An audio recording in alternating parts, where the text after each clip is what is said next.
ಮಾತಿನ ಮಿತಿಗಳು ಮೀರ್ತಾ ಹೋಗ್ತಾ ಇದ್ದಾರೆ. ಮೊದಲ ಸರಿ ಇಲ್ಲ. ಇಡೀ ಕರ್ನಾಟಕ ಚೈತ್ರ ಕುಂದಾಪುರ ಅಂತ ಕರೀತಾರೆ. ಕುಂದಾಪುರ ಮನೆಯಿಂದ ನಮ್ಮ ಬಿಗ್ ಬಾಸ್ ಮನಿ ಹೆಂಗಿತ್ತು? ತುಂಬಾ ದೊಡ್ಡ ಮನಿ, ತುಂಬಾ ಮನಸ್ಸುಗಳಿತ್ತು ಮನಿ. ಅದು ಜೀವನಕ್ಕೆ ತುಂಬಾ ಪಾಠ ಕಲಿಸೋ ಮನಿ ಅದು. ಹಾವನ್ನ ಹೂ ಅಂತ ಒಪ್ಪಿಸ್ತಾರೆ ಸರ್, ಅವರೇ ಅವ್ರ ಬುದ್ಧಿನ ತೋರಿಸ್ತಾ ಬಂದ್ಬಿಡ್ತಾರೆ ಸರ್. ತುಂಬಾ ಅನಾಚಾರಗಳು ಮುಂದಿನಿಂದ ಹೊರಗಡೆ ಬರುತ್ತೆ. ಹಿಂದೂ ಫೈರ್ ಬ್ರ್ಯಾಂಡ್ ಅಂತ ಕರೆಸ್ಕೊಂಡ್ರಿ. ಈಗ ಬಿಗ್ ಬಾಸ್ ಮೂಲಕವಾಗಿ ಎಲ್ಲರ ಬಾಯಲ್ಲೂ ಕೂಡ ಚೈತ್ರ ಚೈತ್ರ ಚೈತ್ರ ಕುಂದಾಪುರ. ಜನ ಸಾವಿರ ಅನ್ಲಿ, ನಾನ್ ಅದ್ರ ಬಗ್ಗೆ ಯಾವತ್ತೂ ತಲೆ ಕೆಡಿಸ್ಕೊಂಡಲ್ಲ. ಯಾಕಂದ್ರೆ ನಂಗ ಮಾತು ಬದುಕು ಕೊಟ್ಟಿತ್ತು, ನಂಗ್ ಮಾತು ಭವಿಷ್ಯಕ್ಕೆ ಕನಸು ಕೊಟ್ಟಿತ್ತು. ಚೈತ್ರ ಕುಂದಾಪುರ ಅನ್ನುವಂತ ಹೆಸರಿಗೆ ಕುಂದಾಪುರ ಹೆಸರು ಯಾಕೆ ಅನ್ನೋದಾಗಿ ಕೋರ್ಟ್ ಮೆಟ್ಟಿಲು ಏರ್ತೀವಿ. ನನ್ನ ಹೆಸರ ಪಕ್ಕ ಇರೋ ಕುಂದಾಪುರದ ಬಗ್ಗೆ ಎಲ್ಲೋ ಒಂದು ಹೊಟ್ಟೆ ಉರಿ ಉಂಟು ಅನ್ನೋದುಂಟಲ್ಲ, ನಂಗ ತುಂಬಾ ಖುಷಿ ಕೊಡುತ್ತೆ. ಚೈತ್ರ ಕುಂದಾಪುರ ಅವರು ದುಡ್ಡನ್ನ ನುಂಗು ಬಿಟ್ರಂತೆ, ಏನೋ ಗೋಲ್ಮಾಲ್ ಮಾಡ್ಬಿಟ್ರು.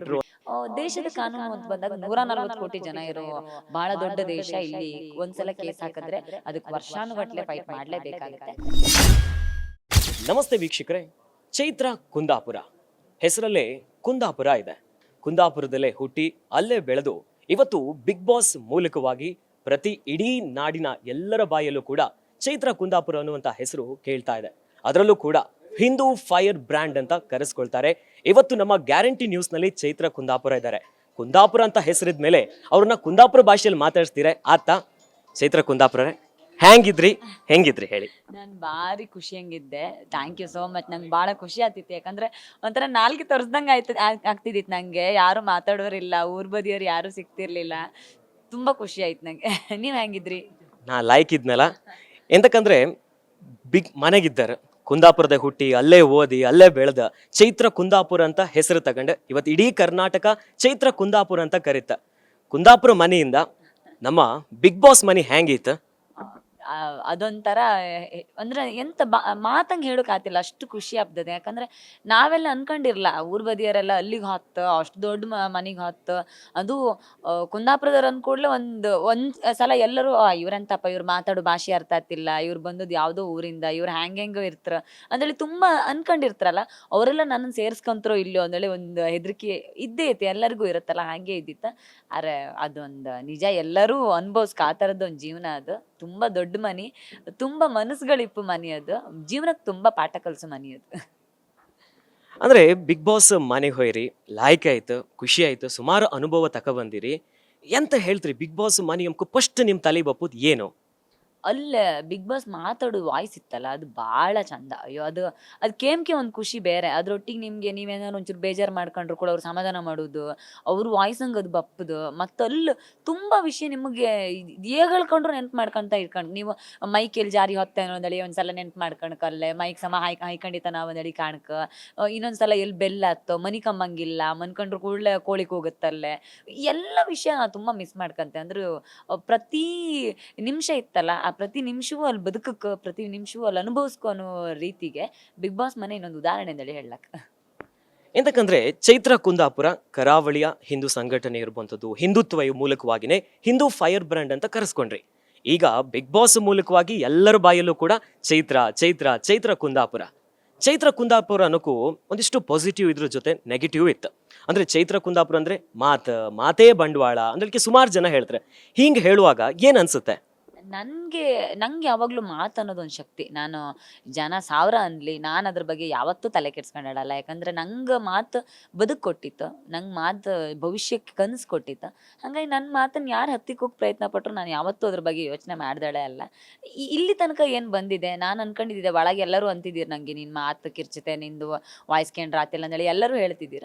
ಆದ್ರೆ ಹೊರಗೆ ಬಂದ್ರು ಕೂಡ ಜನ ಏನು ಖುಷಿ ಪ್ರೀತಿ ಕೊಟ್ಟಿರಿ, ನೀವು ಮಾತಾಡ್ಕಿದ್ದಿತ್ತು, ನಿಮ್ಮ ಮಾತು ಕೇಳ್ಕೊಂಡಳಿ ಅನಿಸ್ತಿದ್ದಿತ್ತು ಅಂದೇಳಿ ಎಲ್ಲ ಜನ ಹೇಳೋತ್ತಿಗೆ ಖುಷಿ ಆಯ್ತು ನಂಗೆ. ನಾನು ಆಡದ ಮಾತು ಅದು ನಂಗೆಲ್ಲೋ ಒಂದ್ಸಲ ನಾನು ವಾಗ್ದೇವಿ ಸೇವೆ ಅಂದೇಳಿ ಅನ್ಕೊಂಡಿದ್ದಾಳ, ಆ ಸೇವೆಗೆ ನಂಗೆಲ್ಲೋ ಆ ದೇವ್ರ ಪ್ರತಿಫಲ ಕೊಟ್ಟಿದ್ದ ಅಂದೇಳಿ ಅನ್ಸುತ್ತೆ. ಇದ್ರೊಟ್ಟಿಗೆ ಈಗ ನಾವೇನು ಹೇಳೋದು ಅಂತಂದ್ರೆ, ಎಲ್ಲಾ ಕಡೆ ಕರ್ನಾಟಕದಲ್ಲಿ ಈಗ ಅಂದ್ರೆ ಕರ್ನಾಟಕಕ್ಕಿಂತ ಹೆಚ್ಚಾಗಿ ಇಡೀ ದೇಶದಾದ್ಯಂತ ಕುಂದಾಪುರದವರು, ಎಸ್ಪೆಷಲಿ ಕರಾವಳಿಯವರು ಬಹಳ ಸದ್ದು ಮಾಡ್ತಿದ್ರು. ಅಂದ್ರೆ ಕಾಶಿನಾಥ್ ಅವರು ಕುಂದಾಪುರದವರು.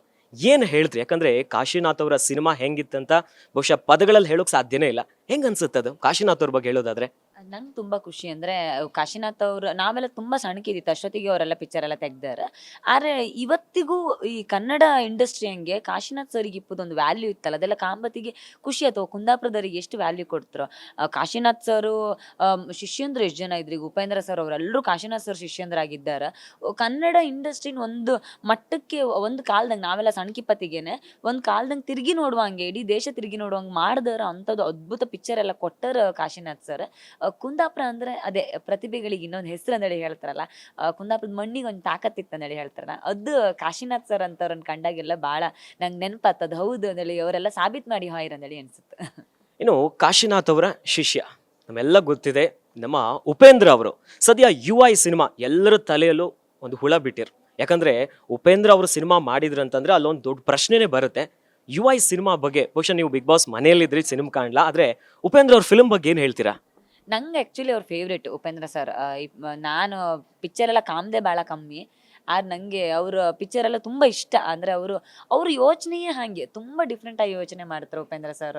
ಅವರದ್ದು ಪಿಕ್ಚರು, ಉಪೇಂದ್ರ ಪಿಕ್ಚರು, ರಕ್ತ ಕಣ್ಣೀರು ಪಿಕ್ಚರ್ ಅದೆಲ್ಲ ಕಾಂಬತ್ತಿಗೆ ತುಂಬ ಖುಷಿ ಆಗ್ತಿತ್ತು. ಮತ್ತು ನಂಗೆ ತುಂಬ ಇಷ್ಟ ಅವ್ರದ್ದು ಬುದ್ಧಿವಂತ ಪಿಕ್ಚರ್. ಇದು ಬುದ್ಧಿವಂತರಿಗೆ ಮಾತ್ರ ಅಂತೇಳಿ ಹಾಕೋರು ಟ್ಯಾಗ್ ಲೈನ್.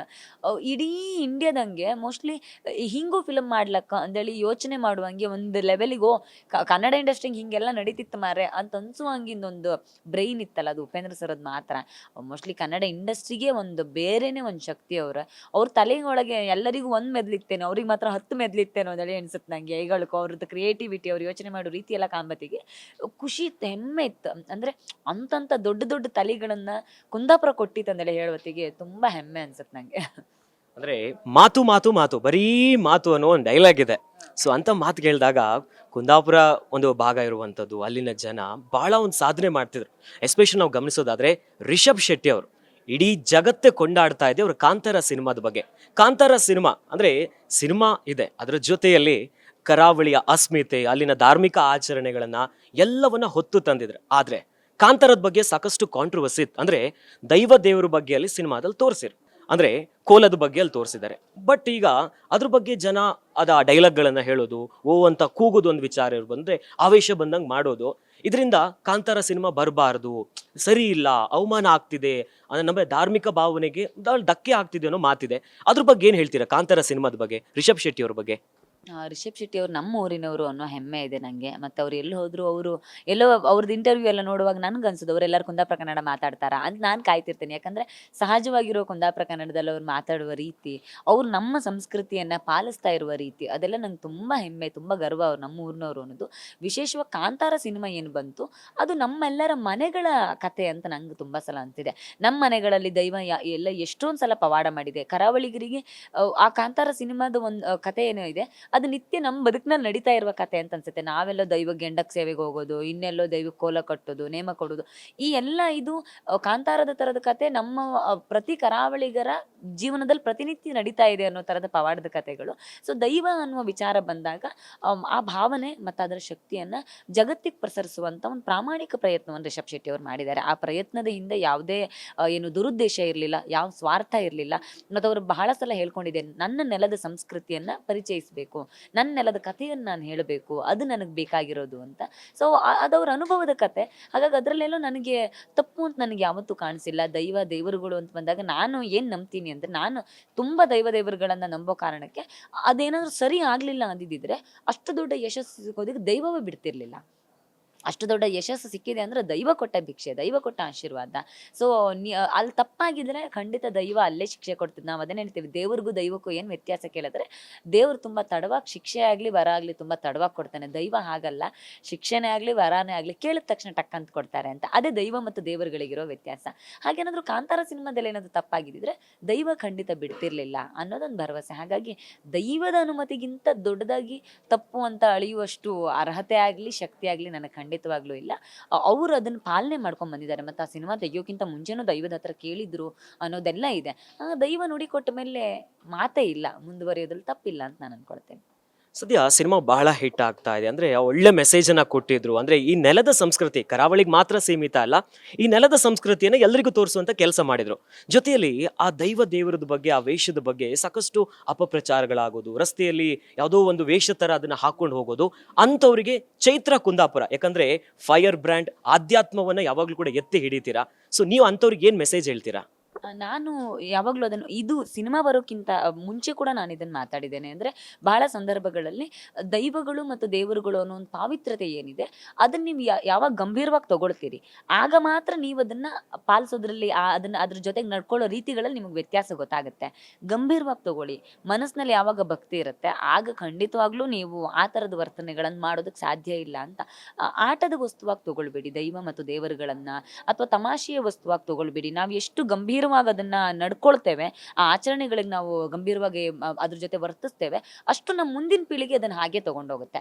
ನಾವೀಗ ಅದನ್ನ ತುಂಬಾ ತಮಾಷೆಯಾಗಿ, ತುಂಬಾ ಸಹಜವಾಗಿ, ಏನೋ ಒಂದು ದೈವದಿಂದ ಆಚೆಗೆ, ನಂಬಿಕೆ, ಆ ಪಾವಿತ್ರತೆಗಳಿಂದ ಆಚೆಗೆ ನಾವು ಅದ್ರ ಜೊತೆಗೆ ನಡ್ಕೊಳ್ತಾ ಹೋದಾಗೆ ಅದರ ಸೀರಿಯಸ್ನೆಸ್ ಕಡಿಮೆ ಆಗುತ್ತೆ.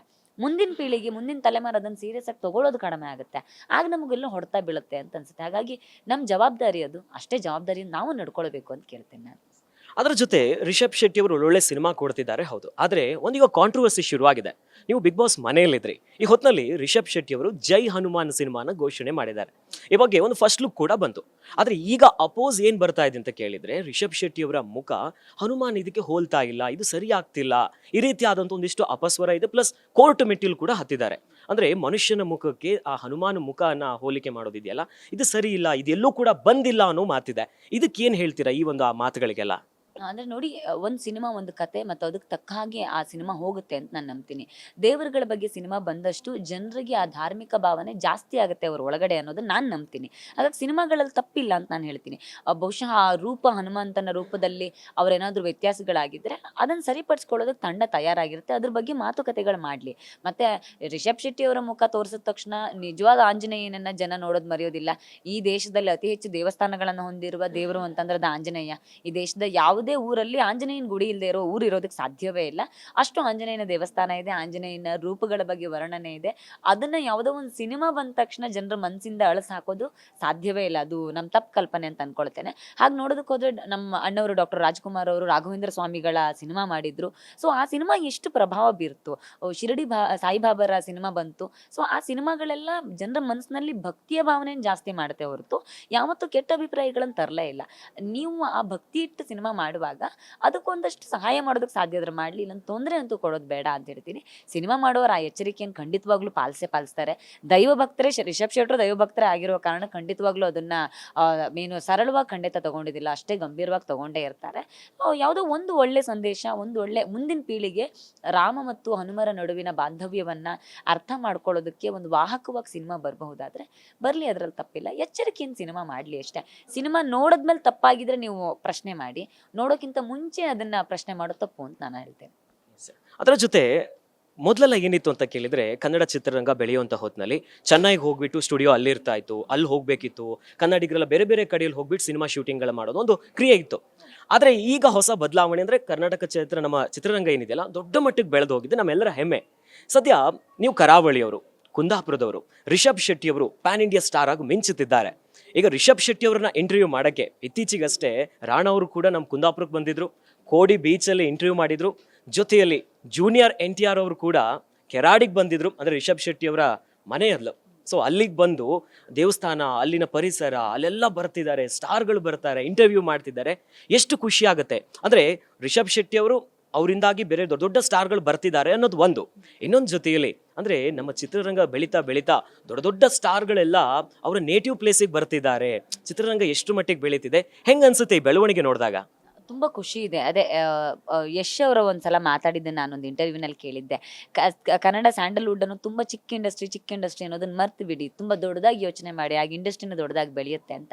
ನಾನು ಬಹುಶಃ ಇತ್ತೀಚಿನ ಬೆಳವಣಿಗೆ ನೋಡಿದಾಗ ಅದು ನಿಜ ಅಂತ ಅನ್ನಿಸ್ತಿದೆ. ಮತ್ತು ನಾನು ಹೇಗೆ ನಂಬ್ತೀನಿ ಅಂತಂದರೆ, ಯಾವಾಗಲೂ ನಾವು ಎಷ್ಟೇ ಬೆಳೆದ್ರೂ ನಮ್ಮ ಮೂಲ ನೆಲೆಗೆ ಕನೆಕ್ಟ್ ಆಗಿರೋದಿದೆ ಅಲ್ಲ, ಯಾವತ್ತೂ ನಾವು ನಮ್ಮ ಮೂಲ ಸಂಸ್ಕೃತಿಯನ್ನು, ಮೂಲ ನೆಲೆಯ ಮೇಲಿರುವ ಅಭಿಮಾನವನ್ನು ಯಾವತ್ತೂ ಕಳ್ಕೊಳ್ಳದೆ ಅಲ್ಲಿ ಉಳ್ಕೊಳ್ಳೋ ಪ್ರಯತ್ನ ಯಾವಾಗ ಮಾಡ್ತೀವಿ, ಆಗ ಎಲ್ಲರೂ ನಮ್ಮನ್ನು ಹುಡ್ಕೊಂಡು ಬರೋದಕ್ಕೆ ಸಾಧ್ಯ ಆಗುತ್ತೆ ಅಂತ ಅನ್ಕೊಳ್ತೀನಿ. ಬಹುಶಃ ರಿಷಬ್ ಶೆಟ್ಟಿ ಅವರು ಅವ್ರಿಗಿರುವ ನೇಮ್ ಅಂಡ್ ಫೇಮ್ಗೆ ಬೇರೆ ಯಾವುದೋ ದೊಡ್ಡ ಮಹಾನಗರಕ್ಕೆ ಹೋಗಿ ಸೆಟ್ಲ್ ಆಗ್ಬೋದಾಗಿತ್ತು. ಬಟ್ ಅವ್ರು ಹಾಗೆ ಮಾಡಿಲ್ಲ. ಅವ್ರು ಊರಿಗೆ ಬಂದರು, ಇಲ್ಲೇ ಸೆಟ್ಲ್ ಆದರು. ನಾನು ಏನು ಮಾಡೋದಿದ್ರು ಇಲ್ಲಿಂದಲೇ ಮಾಡ್ತೀನಿ ಅನ್ನೋದಕ್ಕೆ ತಯಾರಾದರು. ಹಾಗಾಗಿ ನಮ್ಮ ಊರನ್ನು ನೋಡೋದಕ್ಕೆ ದೊಡ್ಡ ದೊಡ್ಡ ತಲೆಗಳು ಬರೋದಕ್ಕೆ ಸಾಧ್ಯ ಆಯಿತು. ಅದೇ ನಮ್ಮ ಊರು ಯಾವಾಗಲೂ ಅದನ್ನು ಕಲಿಸ್ಕೊಡುತ್ತೆ ಅಂತ ನಾನು ನಂಬ್ತೇನೆ. ಯಾವತ್ತಿಗೂ ನಮ್ಮ ಊರವ್ರು ಸೇರಿದಾಗ ನಮ್ಮ ಊರಿನ ಭಾಷೆಯಲ್ಲಿ ಮಾತಾಡೋದು, ವರ್ಷಕ್ಕೊಮ್ಮೆ ಜಗತ್ತಿನ ಯಾವುದೇ ಮೂಲೆಯಲ್ಲಿ ಇರಲಿ ದೈವ ಅಂತ ಬಂದಾಗ ಆ ನೇಮ ಕೋಲಗಳ ಸಂದರ್ಭಗಳು ಓಡ್ ಬರೋದು, ನಾಗಾರಾಧನೆ ಅಂತ ಬಂದಾಗ ಇಡೀ ಕುಟುಂಬಗಳು ಎಲ್ಲ ಜವಾಬ್ದಾರಿಗಳನ್ನು ಮರೆತು ಅಲ್ಲಿಗೆ ನಾಗಾರಾಧನೆಗೆ ಬಂದು ನಿಂತ್ಕೊಳ್ಳೋದು, ಇದೆಲ್ಲ ಒಂದು ಕಡೆ ನಮಗೆ ನಮ್ಮನ್ನೆಲ್ಲ ಪರಶುರಾಮ ಸೃಷ್ಟಿ ಹಾಕಿಕೊಟ್ಟ ಸಂಸ್ಕೃತಿ ಮತ್ತು ಆ ದೈವಗಳ ಶಕ್ತಿ ನಮ್ಮನ್ನು ಎಲ್ಲೇ ಹೋದ್ರೂ ಮತ್ತೆ ಅಲ್ಲಿ ಗೆಳ್ಕೊಂಡು ಬರುತ್ತೆ ಅನ್ನೋದನ್ನ ನಾನು ಯಾವಾಗಲೂ ನಂಬ್ತೀನಿ. ಬಹುಶಃ ಆ ಕಾರಣಕ್ಕೆ ಇಷ್ಟೆಲ್ಲ ಆಗಿದೆ. ಸೊ ಕುಂದಾಪುರದಿಂದ ಅದು ಆ ದೊಡ್ಡ ದೊಡ್ಡ ಸಕ್ಸಸ್ಗಳು ಸಿಗ್ತಿರೋದು ಮತ್ತು ದೊಡ್ಡ ದೊಡ್ಡವರು ಇಲ್ಲಿಗೆ ಬರ್ತಾ ಇರೋದು ತುಂಬ ಖುಷಿ ಕೊಟ್ಟಿದೆ. ಕನ್ನಡ ಇಂಡಸ್ಟ್ರಿಯ ಬೆಳವಣಿಗೆ ನಿಜಕ್ಕೂ ಹೆಮ್ಮೆ ಗರ್ವ ತರುವಂಥದ್ದು. ಬಹುಶಃ ನಾನು ಅನ್ಕೊಳ್ತೀನಿ ಇನ್ನೊಂದು 20-30 ವರ್ಷ ಖಂಡಿತವಾಗ್ಲೂ ಇಡೀ ಭಾರತೀಯ ಚಿತ್ರರಂಗವನ್ನ ಚಂದನವನ ಆಳುತ್ತೆ ಅನ್ನೋದ್ರಲ್ಲಿ ಯಾವ ಅನುಮಾನನೂ ಇಲ್ಲ. ಅಂಡ್ ಬಹಳ ವಿಶೇಷವಾಗಿ ನಾವು ನೋಡೋದಾದ್ರೆ ರವಿ ಬಸ್ರೂರ್ ಅವರು ಕುಂದಾಪುರದ ಮೂಲಕ ಅಲ್ಲಿನ ಭಾಷೆಯ ಸಾಂಗ್ಗಳನ್ನ ಹಾಡಿ ದೊಡ್ಡ ದೊಡ್ಡ ಸ್ಟಾರ್ಗಳು, ನಮ್ಮ ಪುನೀತ್ ರಾಜ್ಕುಮಾರ್ ಅವರು ಕೂಡ ಕುಂದಾಪುರ ಕನ್ನಡದ ಸಾಂಗ್ ಹೇಳ್ತಾರೆ. ಅಲ್ಲಿಂದ ಅವರು ಬೆಳವಣಿಗೆ ಈಗ ಇಡೀ ಇಂಡಿಯಾದಲ್ಲಿ ರವಿ ಬಸ್ರೂರು ಒಂದು ಸ್ಟ್ಯಾಂಡರ್ಡ್ ಅನ್ನ ಕ್ರಿಯೇಟ್ ಮಾಡಿದ್ದಾರೆ. ಜೊತೆಯಲ್ಲಿ ಒಂದು ಹೈ ಕ್ಲಾಸ್ ಸ್ಟುಡಿಯೋನ ಕೂಡ ಅವರ ಬಸ್ರೂರಲ್ಲೇ ಕೂಡ ಮಾಡಿ ದೊಡ್ಡ ದೊಡ್ಡ ಸೆಲೆಬ್ರಿಟಿಗಳು ಅಲ್ಲಿ ಬಂದು ಡಬ್ಬಿಂಗ್ ಮಾಡ್ತಾರೆ, ಸಾಂಗ್ ಹೇಳ್ತಾರೆ. ಈ ಬೆಳವಣಿಗೆ ನೋಡಿದ್ರೆ ಏನನ್ಸುತ್ತೆ? ಯಾಕಂತಂದ್ರೆ ಅಣ್ಣವರ ಸಿನಿಮಾ ನೋಡಿ ಎಲ್ಲರೂ ಕೂಡ ಊರು ಬಿಟ್ಟು ಬಂದವರು ವಾಪಸ್ ಗದ್ದೆಗೆ ಹೋಗಿ ವ್ಯವಸಾಯ ಮಾಡಿದ್ರು. ಇವೆಲ್ಲ ನೋಡ್ತಾ ಇದ್ರೆ ತಮ್ಮ ಬುಡನ್ನ ಹೆಂಗ್ ನೆನ್ಪಿಡ್ಕೊಂತಾರಲ್ಲ, ಏನ್ ಅನ್ಸುತ್ತೆ? ತುಂಬ ಖುಷಿ ಇದೆ, ಗರ್ವ ಇದೆ. ರವಿ ಬಸ್ರೂರವರ ಅಂಥ ಒಬ್ಬ ಪ್ರತಿಭಾನ್ವಿತ ವ್ಯಕ್ತಿಯನ್ನ ಕೊಟ್ಟಿದ್ದಕ್ಕೆ ನಮ್ಮ ಊರಿಗೆ ನಾವು ಯಾವಾಗಲೂ ಚಿರಋಣಿಯಾಗಿರ್ಬೇಕು ಅನ್ಕೊಳ್ತೀನಿ. ಯಾಕಂದ್ರೆ ಇಡೀ ಭಾರತೀಯ ಚಿತ್ರರಂಗದ ಏನು ಸಂಗೀತ ನಿರ್ದೇಶನದಲ್ಲಿ ಒಂದು ಬೇರೆಯದೇ ಹೆಸರನ್ನು ಮಾಡಿರುವಂಥವ್ರು ಅವರು ರವಿ ಬಸ್ರೂರವರು. ಅಷ್ಟೆಲ್ಲ ಆದರೂ ಕೂಡ ಊರಿನ ಬಗ್ಗೆ, ಊರಿನ ಭಾಷೆ ಬಗ್ಗೆ ಅವ್ರಿಗಿರುವ ಅಭಿಮಾನ ಇದೆಯಲ್ಲ, ಅದು ನಿಜಕ್ಕೂ ಗ್ರೇಟು. ಬಿಲಿಂಡರ್ ಅಂತ ಸಿನಿಮಾ ಮಾಡ್ತಾರೆ, ಚಿಕ್ಕ ಮಕ್ಕಳದೊಂದು ಸಿನಿಮಾ ಮಾಡ್ತಾರೆ, ಪೂರ್ತಿ ಎಲ್ಲವನ್ನೂ ಕುಂದಾಪುರ ಭಾಷೆನಲ್ಲೇ ಮಾಡ್ತಾರೆ. ಅವ್ರು ದುಡ್ದು ಅಷ್ಟು ಸಂಪಾದನೆಯನ್ನು ತೊಗೊಂಬಂದು ಕುಂದಾಪುರ ಭಾಷೆದ ಬೆಳವಣಿಗೆಗೆ ಹಾಕ್ತಾ ಇದ್ದಾರೆ. ಅದಕ್ಕಿಂತ ಹಿಂದೆ ಇನ್ನೂ ಒಂದು ಸಿನಿಮಾ ಮಾಡಿದ್ರು, ಅಪ್ಪಯ್ಯ ಕಾಣಿ ಅಂತ ಒಂದು ಹಾಡು ಇದು ಮಾಡಿದ್ರು, ದುಡ್ಡಿಲ್ಲ ಮಾರಾಯರೆ ನಮ್ಮ ಹತ್ರ ದುಡ್ಡಿಲ್ಲ ಅಂತ ಹಾಡು ಮಾಡಿದ್ರು. ಈ ತರ ಕುಂದಾಪುರ ಭಾಷೆಗೋಸ್ಕರ ಅವ್ರು ಅಷ್ಟೆಲ್ಲ ಬೆಳೆದ್ರು ಅವ್ರು ಕುಂದಾಪುರ ಭಾಷೆಗೋಸ್ಕರ ಮಾಡ್ತಿರುವ ಶ್ರಮ ಏನು ಕೆಲಸ ಇದೆಯಲ್ಲ, ಅದು ಅದ್ಭುತ ಅಂತ ಅನ್ಕೊಳ್ತೇನೆ. ಕಟಕ ಅಂತ ಸಿನಿಮಾ, ಈ ತರ ಅಂದ್ರೆ ಕುಂದಾಪುರ ಭಾಷೆಗೋಸ್ಕರ ಅವ್ರು ತರ್ತಾ ಇರುವಂತ ಪ್ರಯತ್ನ ನಿಜವಾಗ್ಲೂ ಶ್ಲಾಘನೀಯ. ಬಹುಶಃ ನಾವು ಅವ್ರಿಗೆ ಅಷ್ಟೇ ಸಾಥ್ ಕೊಡಬೇಕೇನು ಅಂತ ನಂಗೆ ಭಾಳ ಸಲ ಅನಿಸಿದ್ದಿದೆ. ರವಿ ಬಸ್ರೂರ ಪ್ರಯತ್ನಕ್ಕೆ ಅಷ್ಟೇ ಸಾಥ್ ಕೊಡಬೇಕೇನು ಅಂತ. ಅವ್ರ ಆತ್ಮೀಯ ವಲಯವು ಯಾವಾಗಲೂ ಹೇಳ್ತಿರುತ್ತೆ, ಅವರು ಎಷ್ಟೇ ಸಿನಿಮಾ ಮಾಡಲಿ ಏನೇ ಮಾಡಲಿ ಕಟ್ ಮಾಡಿದ್ರೆ ಮತ್ತೆ ಬಂದು ಕುಂದಾಪುರ ಭಾಷೆಯಲ್ಲಿ ತುಂಬ ಸಹಜವಾಗಿ ಯೋಚನೆ ಮಾಡ್ತಿರ್ತಾರೆ. ಕುಂದಾಪುರ ಭಾಷೆಗೋಸ್ಕರ ನಾನು ಏನು ಮಾಡಲಿ ಅಂತ ಯೋಚನೆ ಮಾಡ್ತಿರ್ತಾರೆ. ಮತ್ತು ಅವ್ರಿಗೆ ಸಿಟಿಗಳಲ್ಲಿ ದೊಡ್ಡ ದೊಡ್ಡ ಸ್ಟುಡಿಯೋ ಮಾಡೋದು ಕಷ್ಟನೇ ಆಗಿರಲಿಲ್ಲ. ಅದೆಲ್ಲ ಬಿಟ್ಟು ಬಸ್ರೂರಿಗೆ ಬಂದು ಅವ್ರು ಸ್ಟುಡಿಯೋ ಮಾಡ್ತಾರೆ. ಊರಲ್ಲಿ ಬಂದವರು ದೊಡ್ಡ ದೊಡ್ಡ ಸೆಲೆಬ್ರಿಟಿಗಳು ಆ ಸ್ಟುಡಿಯೋಗೆ ಬಂದಿರೋದನ್ನು ನಾನು ನೋಡಿದ್ದೀನಿ. ಸೊ ಅಂತಂತ ದೊಡ್ಡ ದೊಡ್ಡ ಸೆಲೆಬ್ರಿಟಿಗಳು ನೀವು ಬೇಕಾ ನಮ್ಮ ಊರಿಗೆ ಬನ್ನಿ ಅನ್ನೋ ತರ ಕರೆಯೋದಿದೆ ಅಲ್ಲ, ಅದು ನಿಜವಾಗ್ಲೂ ಅದ್ಭುತ. ಅದು ಅವ್ರ ಹೃದಯ ವೈಶಾಲ್ಯತೆಯನ್ನ ಮತ್ತು ಮಣ್ಣಿಗೆ ಮತ್ತೆ ಮರಳುವ ಗುಣವನ್ನ ತೋರಿಸುತ್ತೆ ಅಂತ ಅನ್ಕೊಳ್ತೇನೆ. ಅಂತ ದೊಡ್ಡದ ಘಟಾನುಘಟಿಗಳು ಹುಟ್ಟಿದ ಊರಲ್ಲಿ ನಾವು ಹುಟ್ಟಿದೀವಿ ಅಂತ ಹೇಳ್ಕೊಳ್ಳೋದಕ್ಕೆ ನಂಗೆ ತುಂಬಾ ಗರ್ವ ಅನ್ಸುತ್ತೆ. ಎಸ್, ನೀವು ಹೇಳ್ತಾ ಇದ್ರಿ ಅಂತ ಘಟಾನುಘಟಿಗಳು ಹುಟ್ಟಿರೋ ಊರಲ್ಲಿ ಹುಟ್ಟೋದಕ್ಕೆ ಬಹಳ ಖುಷಿ ಆಗುತ್ತೆ, ಹೆಮ್ಮೆ ಅಂತ. ಆದ್ರೆ ಚೈತ್ರ ಕುಂದಾಪುರ ಅನ್ನುವಂಥ ಹೆಸರಿಗೆ ಕುಂದಾಪುರ ಹೆಸರು ಯಾಕೆ ಅನ್ನೋದಾಗಿ ಕೋರ್ಟ್ ಮೆಟ್ಟಿಲು ಏರ್ತೀವಿ, ಆ ಹೆಸರು ಕುಂದಾಪುರಕ್ಕೆ ಅವಮಾನ ಆಗ್ತಿದೆ ಚೈತ್ರ ಇಂದ ಅನ್ನುವಂಥ ಮಾತು ಕೂಡ ಕೇಳಿ ಬಂದಿತ್ತು. ಆ ವಿಚಾರಕ್ಕೆ ಏನ್ ಹೇಳ್ತೀರಾ? ನಿಮಗೆ ನೋವಾಯ್ತಾ ಆ ವಿಚಾರದಲ್ಲಿ? ಅಲ್ಲ, ನನಗೆ ನೋವು ಆಗುವಂಥದ್ದು ಏನಿಲ್ಲ. ಯಾಕಂದ್ರೆ ಕುಂದಾಪುರದಲ್ಲಿ ಇದ್ದವ್ರು ಹಾಕಿದ್ದಲ್ಲ ಅದು, ಕುಂದಾಪುರ ಊರು ಬಿಟ್ಟು ಬೆಂಗಳೂರಿಗೆ ಬಂದವ್ರು ಹಾಕಿದ್ದ ಅಪ್ಲಿಕೇಶನ್ ಅದು. ಆದರೆ ಒಂದು ನನಗೆ ಖುಷಿ ಏನು ಅಂದರೆ, ಅವ್ರಿಗೆ ನನ್ನ ಹೆಸರಿನ ಪಕ್ಕ ಇರೋ ಕುಂದಾಪುರದ ಬಗ್ಗೆ ಎಲ್ಲೋ ಒಂದು ಹೊಟ್ಟೆ ಉರಿ ಉಂಟು ಅನ್ನೋದು ಉಂಟಲ್ಲ, ನಂಗೆ ಅದು ತುಂಬ ಖುಷಿ ಕೊಡುತ್ತೆ. ನಾನು ಯಾವಾಗಲೂ ಅದನ್ನು ಹಾಗೆ ಕಳೆದು ವಿರೋಧಿಗಳು ಉರ್ಕೊಳ್ಳೋ ಹಾಗೆ ಕೆಲಸ ಮಾಡಬೇಕು, ನಾವು ವಿರೋಧಿಗಳು ಉರ್ಕೊಳ್ಳೋ ಹಾಗೆ ಬೆಳಿಬೇಕು ಅನ್ನೋದು ನಾನು ಯಾವಾಗಲೂ ನಂಬೋಳು. ಹಾಗಾಗಿ ನನ್ನ ಹೆಸರಿನ ಪಕ್ಕ ಕುಂದಾಪುರ ಇದ್ದಿದ್ದು ಅವ್ರಿಗೆ ಸಮಸ್ಯೆ ಆಗ್ಬೋದು, ಅವ್ರಿಗೆ ಎಷ್ಟೇ ಸ್ಟೇ ತರ್ಬೋದು. ಆದರೆ ಅವರು ಆ ಪ್ರಕರಣಕ್ಕೆ ಸಂಬಂಧಪಟ್ಟಾಗ ಮಾಧ್ಯಮದಲ್ಲಿ ಬಳಸಬಾರ್ದು ಅಂತ ಮಾತ್ರ ಸ್ಟೇ ತಂದಿರೋದು. ನಾಚಿಗೆ ಬೇರೆ ಯಾವುದೇ ಸ್ಟೇ ತರೋದಕ್ಕೆ ಅವ್ರಿಗೆ ಆಗಿರಲಿಲ್ಲ. ಆದರೆ ಅವ್ರು ಒಂದ್ಸಲ ಸುಮ್ಮನೆ ಕೂತ್ಕೊಂಡು ಅವ್ರು ಕನ್ನಡಿ ನೋಡ್ಕೊಂಡು ಪ್ರಶ್ನೆ ಮಾಡ್ಕೊಳ್ಳಿ, ಸಾಧ್ಯನಾ ಚೈತ್ರನಿಂದ ಕುಂದಾಪುರ ಬೇರೆ ಮಾಡೋದು? ಯಾರಿಗಾದರೂ ಚೈತ್ರ ಅಂದರೆ ಯಾವ ಚೈತ್ರ ಅಂತ ಕೇಳ್ತಾರೆ, ಕುಂದಾಪುರ ಅಂದರೆ ಚೈತ್ರನ ಅಂತ ಕೇಳ್ತಾರೆ. ಜನರ ಮನಸ್ಸಿನಲ್ಲಿ ಚೈತ್ರ ಕುಂದಾಪುರ ಕೂತಿರೋದಿದೆಯಲ್ಲ, ಕುಂದಾಪುರದ ಹುಡುಗಿ ಚೈತ್ರ ಅನ್ನೋದು ಕೂತಿರೋದಿದೆಯಲ್ಲ, ಅದನ್ನು ಯಾವ ಸ್ಟೇ ತಂದು ಅವ್ರು ನಿಲ್ಲಿಸೋದಕ್ಕೆ ಸಾಧ್ಯ ಇಲ್ಲ. ಚೈತ್ರನ ಪಕ್ಕ ಹುಟ್ಟಿರೋದು ಕುಂದಾಪುರದಲ್ಲೇ, ನಾನು ಸಾಯೋದು ಕುಂದಾಪುರದಲ್ಲೇ, ನನ್ನ ಬರ್ತ್ ಸರ್ಟಿಫಿಕೇಟು ಡೆತ್ ಸರ್ಟಿಫಿಕೇಟ್ ಎರಡೂ ಕುಂದಾಪುರದಲ್ಲೇ ಇರುತ್ತೆ. ಹಾಗಾಗಿ ಆ ಚೈತ್ರನ ಅಸ್ತಿತ್ವ ಅನ್ನುವ ಕುಂದಾಪುರವನ್ನು ಯಾವತ್ತು ಯಾವ ಆರ್ಡರ್ ಮೂಲಕನೂ ಕಿತ್ಕೊಳ್ಳೋಕೆ ಸಾಧ್ಯ ಇಲ್ಲ. ಜನರ ಮನಸ್ಸಲ್ಲಿ ಅಚ್ಚಳಿದು ಉಳಿದು ಬಿಟ್ಟಿದೆ. ಬಹುಶಃ ಇವತ್ತು ಅವರು ಕೂತ್ಕೊಂಡು ಯೋಚನೆ ಮಾಡ್ತಿರ್ಬೋದು, ಸುಮ್ಮನೆ ಎನರ್ಜಿ ವೇಸ್ಟ್ ಮಾಡ್ಕೊಂಡೆ, ಅಲ್ದಾಡಿ ಮೆಟ್ಲತ್ತಿ ಇಳಿದು ಎನರ್ಜಿ ವೇಸ್ಟ್ ಮಾಡ್ಕೊಂಡೆ ಅಂತ ಅನ್ಕೊಂಡಿರ್ಬೋದು. ಅಂತ ಪ್ರಯತ್ನ ಮಾಡಲಿ, ನಂಗೆ ತುಂಬ ಖುಷಿ. ಯಾಕಂದ್ರೆ ನನಗೆ ವಿರೋಧಿಗಳಿದ್ದಾಗಲೇ ಇನ್ನಷ್ಟು ಕೆಲಸ ಮಾಡೋದಕ್ಕೆ ಎನರ್ಜಿ ಬರುತ್ತೆ ಅಂತ ನಾನು ನಂಬೋಳು. ಸುಮ್ಮನೆ ಕೂತ್ಕೊಂಡಿದ್ರೆ ನಾವು ಸ್ವಲ್ಪ ಸೋಂಬೇರಿಗಳಾಗ್ಬಿಡ್ತೀವಿ. ಯಾರಾದ್ರೂ ವಿರೋಧಿಗಳು ಈ ಥರ ಮಾಡ್ತಾ ಇದ್ದಾಗಲೇ ಇನ್ನೇನೋ ಮಾಡ್ಬೇಕು ನಾನು ಇದಕ್ಕೆ ಅನ್ನೋ ಥರ ಅನ್ಸುತ್ತೆ. ಹಾಗಾಗಿ ಅವರು ಊರು ಬಿಟ್ಟು ಬೇರೆ ಕಡೆ ಬಂದು ಏನು ಬೇಕಾದ್ರೆ ಕೆಲಸ ಮಾಡಲಿ, ನಾನು ಎಷ್ಟೇ ಕೆಲಸ ಮಾಡಿದ್ರು ಮತ್ತೆ ಊರಿಗೆ ಹೋಗ್ತೀನಿ, ಊರಲ್ಲೇ ನಿಲ್ತೀನಿ, ಊರಿನ ಏನು ಗರ್ವವನ್ನು, ಊರಿನ ಹೆಸರನ್ನು ಎತ್ತಿ ಹಿಡಿಯೋ ಕೆಲಸವನ್ನೇ ಯಾವಾಗಲೂ ಮಾಡ್ತೀನಿ. ಅದ್ರಲ್ಲಿ ನಂಗೆ ಯಾವಾಗಲೂ ಇದಿದೆ. ಅವತ್ತವರು ಊರಿನ ಹೆಸರು ತರಬಾರ್ದು ಅಂತ ಏನು ಸ್ಟೇ ತರೋದಕ್ಕೆ ಹೋದ್ರು, ಇವತ್ತು ಊರಿನ ಜನ ನನ್ನ ಬಗ್ಗೆ ಬ್ಯಾನರ್ ಹಾಕಿದ್ದಾರೆ. ನಂಗೆ ಅದ್ರಲ್ಲಿ ಗರ್ವ ಇದೆ. ಮನುಷ್ಯನ ಬದುಕನ್ನು ಹೇಗೆ ಬದಲಾಯಿಸ್ಕೊಳ್ಬೇಕು ಅಂದರೆ ಆಡ್ಕೊಂಡವ್ರ ಎದುರುಗಡೆನೆ ಎದ್ದು ಬರೋದ್ರ ಮೂಲಕ ಬದಲಾಯಿಸ್ಕೋಬೇಕು ಅಂತ ನಾನು ಅನ್ಕೊಳ್ತೀನಿ. ಅಂತ ಪ್ರಯತ್ನ ಮಾಡಲಿ. ನನ್ನನ್ನು ಅವ್ರು ಯಾವ ಕಾರಣಕ್ಕೂ ನನ್ನನ್ನು ಅವರು ಕುಗ್ಸೋದಕ್ಕೆ ಸಾಧ್ಯನೇ ಇಲ್ಲ ಆ ಮೂಲಕ. ಅಂಡ್ ಇನ್ನೊಂದು ಬಹಳ ನಾವು ಯಾವಾಗಲೂ ಕೂಡ ನೀವು ಕನ್ನಡ ಅಂತಂದ್ರೆ ಚೈತ್ರ, ಯಾಕಂತಂದ್ರೆ ಚೈತ್ರ ಅವರ ಮಾತು, ಆ ಪದ ಬಳಕೆಗಳು, ಹೇಳುವಂತ ಶ್ಲೋಕಗಳು, ಜಗಳ ಮಾಡ್ತಾ ಇದ್ರು ಕೂಡ ಕನ್ನಡನ ಬಹಳ ಸ್ಪಷ್ಟವಾಗಿ ಮಾತಾಡ್ತಾರೆ. ಯಾಕಂದ್ರೆ ನಿಮ್ಮ ಭಾಷಣಗಳಿಗೆ ಎಷ್ಟು ಜನರನ್ನ ಪ್ರೇರಣೆಯನ್ನ ಕೊಟ್ಟಿದೆ. ಹಿಂದುತ್ವದ ಬಗ್ಗೆ, ಆಧ್ಯಾತ್ಮಿಕದ ಬಗ್ಗೆ, ಭಾರತದ ಸಂಸ್ಕೃತಿ ಬಗ್ಗೆ ಮಾತಾಡ್ತೀರಾ. ಚೈತ್ರ ಕುಂದಾಪುರ ಆ ಪದ ಬಳಕೆಗಳನ್ನೆಲ್ಲ ಹೇಗೆ ಕಲ್ತ್ರಿ? ಆ ಸ್ಪಷ್ಟ ಕನ್ನಡದ ಬಗ್ಗೆ ಹೇಳೋದಾದ್ರೆ ಏನ್ ಹೇಳ್ತೀರಾ? ನನಗೆ ಅದೇ ಓದುವಿಕೆ ಯಾವಾಗಲೂ ಮುಖ್ಯ ಅಂತ ಅನ್ಕೊಳ್ತೀನಿ ನಾನು. ಪುಸ್ತಕಗಳನ್ನು ಓದೋದು ನನಗೊಂಥರ ಹುಚ್ಚು ಚಟ ಅಂತ ನೀವು ಅಂದ್ಕೊಂಡ್ರು ಪರವಾಗಿಲ್ಲ. ನಂಗೆ ಜೀವನದಲ್ಲಿರೋ ಬಹಳ ದೊಡ್ಡ ಅಡಿಕ್ಷನ್ ಅಂದರೆ ಪುಸ್ತಕಗಳನ್ನು ಓದೋದು. ಅದು ಓದದೇ ಇರೋದಕ್ಕಾಗೋದಿಲ್ಲ. ಒಂದು ಪದ ಬಳಕೆಯಲ್ಲಿ ನಾನು ಪುಸ್ತಕಗಳನ್ನು ಓದಿ ಎಸ್ ಎಲ್ ಭೈರಪ್ಪನವರು, ಶಿವರಾಮ್ ಕಾರಂತರಂತ ದೊಡ್ಡ ದೊಡ್ಡ ಸಾಹಿತಿಗಳ ಬಹಳ ದೊಡ್ಡ ಪುಸ್ತಕ ಭಂಡಾರವನ್ನು ಓದುವ ಅವಕಾಶ ನಂಗೆ ಸಿಕ್ಕಿದ್ದು ನನ್ನ ಭಾಗ್ಯ ಅನ್ಕೊಳ್ತೀನಿ. ಓದುವಿಕೆ, ಅಧ್ಯಯನ ಯಾವಾಗಲೂ ನನಗೆ ಶಕ್ತಿಯಾಗಿ ನಿಂತಿದೆ. ಅದರಿಂದ ಆಚೆಗೆ ಯಕ್ಷಗಾನದ ವಾತಾವರಣದಲ್ಲಿ ಬೆಳೆದಿದ್ರಿಂದ ಆ ಪದಗಳು, ಆ ಪುರಾಣದ ಕಥೆಗಳು, ಅದನ್ನ ಜೋಡಿಸೋ ರೀತಿಗಳು, ಆ ಸ್ವರದ ಏರಿಳಿತಗಳನ್ನೆಲ್ಲ ನಾನು ಕಲ್ತಿದ್ದೆ ಯಕ್ಷಗಾನದಿಂದ. ಇದೆರಡು ನನ್ನ ಬದುಕಿನ ವರ, ಓದುವ ಹವ್ಯಾಸ ಮತ್ತು ಯಕ್ಷಗಾನ. ಇದೆರಡು ನನಗೆ ಮಾತಿನ ಮೇಲೆ ಹಿಡಿತ, ಮಾತಿನ ಮೇಲೆ ಒಂದು ಪದಗಳ ಬಳಕೆಗಳ ಮೇಲೆ ಹಿಡಿತ ಕೊಡೋದಕ್ಕೆ ಬಹಳ ಸಹಾಯ ಮಾಡಿದೆ. ಹಾಗೆ ನೀವು ಯಕ್ಷಗಾನದ ಬಗ್ಗೆ ಮಾತಾಡ್ತಾ ಇದ್ರಿ. ಯಾಕಂತಂದ್ರೆ ಕರಾವಳಿ ಅಂತಂದ್ರೆ ಯಕ್ಷಗಾನ ನಮ್ಮ ಕರ್ನಾಟಕದ ಬಹಳ ಪ್ರಸಿದ್ಧವಾಗಿರುವಂತ ಜನಪದ ಕಲೆ. ಈಗ ನಮ್ಮ ಹೆಮ್ಮೆಯ ಕರುನಾಡ ಚಕ್ರವರ್ತಿ ಶಿವರಾಜ್ ಕುಮಾರ್ ಅವರು ಯಕ್ಷಗಾನ ವೇಷ ಧರಿಸಿದ್ದಾರೆ ಸಿನಿಮಾಗೆ. ವೀರಚಂದ್ರಹಾಸ ಅನ್ನೋ ಸಿನಿಮಾಕ್ಕೆ ನಮ್ಮ ಶಿವಣ್ಣ ಯಕ್ಷಗಾನ ವೇಷ ಹಾಕಿದ್ದಾರೆ. ಏನ್ ಅನ್ಸುತ್ತೆ? ಇಲ್ಲ, ನನಗೆ ಈ ಗೂಸ್ ಬಂಪ್ಸ್ ಬರ್ತಾ ಇದೆ ನೀವು ಹೇಳಿದ್ ಕೇಳಿ. ನನಗೆ ಗೊತ್ತಿರಲಿಲ್ಲ, ಈಗಲೇ ಗೊತ್ತಾಗಿದ್ದು. ಅದೊಂದು ಪ್ರಯತ್ನ ಆದರೆ ನಿಜವಾಗ್ಲೂ ತುಂಬ ಖುಷಿ ಆಗುತ್ತೆ. ಯಾಕಂದರೆ ಆ ಕಲೆಯನ್ನು ನಾವು ಬರೀ ಒಂದು ಏನು ಯಾವುದೋ ಒಂದು ಆರ್ಟ್ ಫಾರ್ಮಲ್ಲಿ ನೋಡೋದಿಲ್ಲ. ಅದು ನಿಜವಾಗ್ಲೂ ಅದೊಂದು ದೈವಿ ಕಲೆ ಅಂತಲೇ ನಾವು ಭಾವಿಸುವವರು. ಹಾಗಾಗಿ ನಾವು ಗಣಪತಿ ಪೂಜೆ ಮೂಲಕವೇ ಏನು ಯಕ್ಷಗಾನವನ್ನು ಪ್ರಾರಂಭ ಮಾಡ್ತೀವಿ. ಆ ದೈವಿ ಕಲೆಗೊಂದು ವಿಶೇಷವಾಗಿ ಇರುವಂಥ ಒಂದು ಏನು ಸ್ಥಾನ ಸಿಗುತ್ತೆ ಅನ್ನೋದಾದ್ರೆ ತುಂಬ ಖುಷಿ. ಅದು ಶಿವರಾಜ್ ಕುಮಾರ್ ಅಂತ ಮೇರು ನಟರು ಅದನ್ನ ಮಾಡ್ತಾರೆ ಅನ್ನೋದಾದ್ರೆ ನಂಗೆ ಖಂಡಿತ ಗೊತ್ತು. ಅವ್ರು ಅದನ್ನ ಅಷ್ಟು ಗೌರವಪೂರ್ವಕವಾಗಿ ಖಂಡಿತವಾಗ್ಲೂ ಮಾಡಿರ್ತಾರೆ. ಒಂದು ಹೆಮ್ಮೆ, ಒಂದು ಗರ್ವ ಅದರಲ್ಲಿದೆ ನಂಗೆ ಖಂಡಿತವಾಗ್ಲೂ. ನಾವ್ ಇಷ್ಟೊತ್ತು ಮಾತಾಡ್ತಾ ಇದ್ವಿ ಚೈತ್ರ ಅವ್ರಿಗೆ ಏನ್ ಆಸಕ್ತಿ ಇದೆ, ಅವ್ರು ಹುಟ್ಟಿದ ಊರ್ ಮೇಲಿರುವಂತ ಗೌರವ. ಆದ್ರೆ ಚೈತ್ರ ಕುಂದಾಪುರ ಹಿಂದೂ ಫೈರ್ ಬ್ರ್ಯಾಂಡ್ ಆಗಿ ಗುರುತಿಸ್ಕೊಂತಾರೆ, ಅವರ ಭಾಷಣಗಳ ಮೂಲಕ ಗುರುತಿಸ್ಕೊಂತಾರೆ.